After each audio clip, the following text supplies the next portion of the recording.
Jai Hind everyone. Today I want to introduce you all to someone. Hello everyone. Did you recognize me? Yeah, I am very famous and popular set, the set of integers. I include all the whole numbers 0, 1, 2, 3 and so on, and also the negative numbers -1, -2, -3 and so on. I, the set of integers, is a very good example of an infinite commutative ring with unity with respect to operation of addition and multiplication of integers. चलिए तो अब proof करके दिखाते हैं कि z जो है वो प्लस एंड डॉट ऑपरेशन के संग एक infinite commutative ring with unity बनाता है। R1 कंडीशन में हम शो करेंगे कि z जो है वो प्लस के संग एक एबलियन ग्रुप है।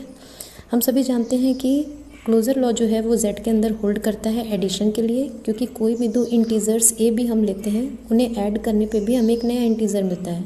फॉर एग्जांपल दो इंटीजर्स 2 एंड -7 अगर हम लेते हैं और उन्हें ऐड करते हैं तो -5 मिलता है, जो कि अगेन एन इंटीजर है। एसोसिएटिव लॉ भी z के अंदर सेटिस्फाइड है। कोई तो तीन integers a b and c हम z में लेते हैं तो चाहे हम b प्लस सी पहले ऐड करके फिर उसमें a ऐड करें या a प्लस b को पहले ऐड करके फिर c ऐड करें, दोनों तरह से सेम रिजल्ट मिलता है। फॉर एग्जांपल इंटीजर्स 2, -7 एंड 4 को हम इन दो में से किसी भी तरह से ऐड करें, हमें रिजल्ट -1 ही मिलता है दोनों तरह से। तो associative law is satisfied in z for plus operation. Next, हमें पता है कि 0 जो है वो एक इंटीजर है और वही एडिटिव आइडेंटिटी है इन z, क्योंकि इसे किसी भी इंटीजर a के संग ऐड करने पे हमें वही इंटीजर a वापस मिलता है। फॉर एग्जांपल -7 एक इंटीजर है और उसे 0 पे ऐड करने पे हमें -7 ही मिलता है, चाहे हम 0 लेफ्ट से ऐड करें या राइट हैंड साइड। हम कोई भी इंटीजर a अगर लेते हैं तो -a क्या है, वो भी एक इंटीजर है और यही -a जो है वो इंटीजर a का एडिटिव इन्वर्स है, क्योंकि जब हम a एंड -a को ऐड करते हैं तो हमें क्या मिलता है, हमें एडिटिव आइडेंटिटी मिलती है z की, जो कि क्या है 0। फॉर एग्जांपल इंटीजर 7 जो है हमारा, उसका एडिटिव इन्वर्स क्या है, उसका एडिटिव इन्वर्स है -7, क्योंकि 7 एंड -7 को ऐड करने पे हमें 0 मिलता है। ठीक, तो 7 एंड -7 एक दूसरे के एडिटिव इन्वर्स है। इसी तरह एडिटिव इन्वर्स ऑफ -2 इज़ 2, क्योंकि -2 एंड 2 को ऐड करने पे हमें एडिटिव आइडेंटिटी 0 मिलता है। ऑपरेशन ऑफ एडिशन जो है वो सेट ऑफ इंटीजर्स के अंदर कॉम्यूटेटिव लॉ को भी सेटिस्फाई करता है। कोई भी दो इंटीजर्स a b अगर हम लेते हैं तो उन्हें हम किसी ऑर्डर में भी ऐड करें, चाहे a प्लस b की वैल्यू निकालें या b प्लस a की वैल्यू, दोनों तरह से सेम रिजल्ट मिलता है। फॉर एग्जांपल अगर हम कोई दो इंटीजर्स लेते हैं जैसे कि 3 एंड -9, तो हम इन दोनों इंटीजर्स को किसी भी ऑर्डर में ऐड करें, हमें रिजल्ट -6 ही मिलेगा। यानी एडिशन ऑपरेशन जो है वो z के अंदर कॉम्यूटेटिव लॉ को भी सेटिस्फाई करता है। कंडीशन R2 में हमें प्रूफ करना है कि z जो है वो मल्टीप्लिकेशन ऑपरेशन के संग एक सेमी ग्रुप बनाता है। हम सभी जानते हैं कि मल्टीप्लिकेशन ऑपरेशन z के अंदर क्लोजर लॉ सेटिस्फाई करता है, क्योंकि कोई भी दो इंटीजर्स a और b अगर हम लेते हैं तो a इंटू b भी एक इंटीजर ही होता है। फॉर एग्जाम्पल अगर हम दो इंटीजर्स 3 एंड -4 लेते हैं और उन्हें मल्टीप्लाई करते हैं तो रिजल्ट है -12, जो कि एक इंटीजर है। इसी तरह एसोसिएटिव लॉ जो है वो भी सेटिस्फाइड है इन z for operation of multiplication, क्योंकि कोई तीन integers a b and c अगर हम लेते हैं तो चाहे b मल्टीप्लाइड बाई c पहले हम करके फिर a उसमें मल्टीप्लाई करें या a को b से मल्टीप्लाई पहले करें और फिर c उसमें मल्टीप्लाई करें, दोनों तरह से सेम रिजल्ट मिलता है। फॉर एग्जाम्पल तीन इंटीजर्स 3, 5 एंड 6 अगर हम लेते हैं तो चाहे 5 इंटू 6 पहले करके फिर हम 3 मल्टीप्लाई करें, चाहे 3 इंटू 5 पहले करें और उसके बाद उसमें 6 मल्टीप्लाई करें, दोनों तरह से हमें रिजल्ट 90 ही मिलता है। R3 कंडीशन में हम शो करते हैं कि इंटीजर मल्टीप्लिकेशन जो है वो इंटीजर एडिशन पे लेफ्ट एंड राइट दोनों साइड से डिस्ट्रीब्यूट होता है। अगर तीन इंटीजर्स है हमारे पास a b एंड c, तो a dot b plus c in bracket gives is equal to a dot b plus a dot c, यानी left distributive law of multiplication over addition. And in next step we show that b plus c in bracket when multiplied by a from right hand side then it is equal to b dot a plus c dot a, यानी right distributive law of multiplication over addition.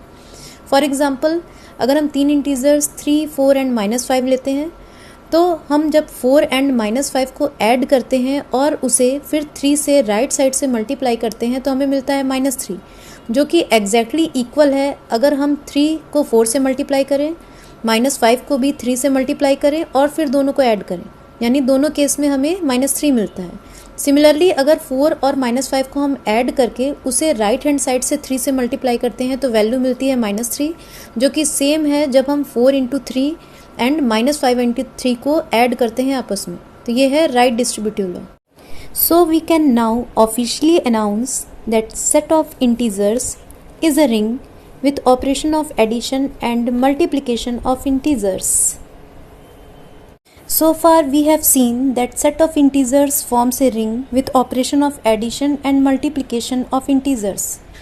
लेकिन multiplication की दूसरी properties के बारे में क्या, यानी क्या multiplication operation commutative law satisfy करता है z के अंदर, और क्या मल्टीप्लिकेशन ऑपरेशन के लिए हमें z में आइडेंटिटी एलिमेंट भी मिलता है. चलिए देखते हैं. Now what about commutative law for multiplication in Z? Does it hold in Z or not? Let's check it.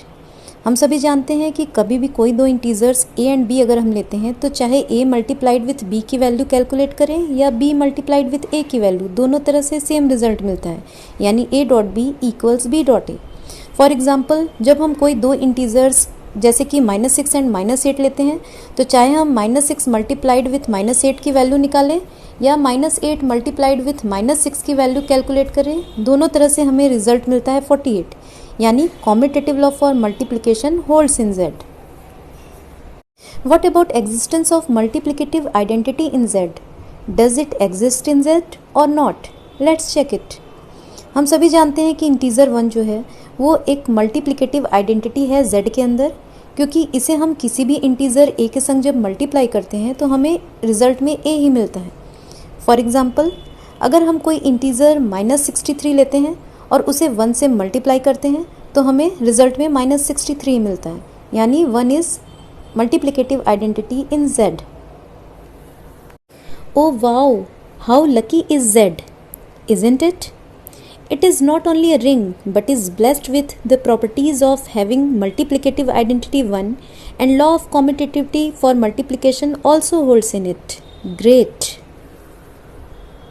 So, with a great pleasure and lot of happiness, we may officially announce that set of integers forms an infinite commutative ring with unity with respect to operation of addition and multiplication of integers.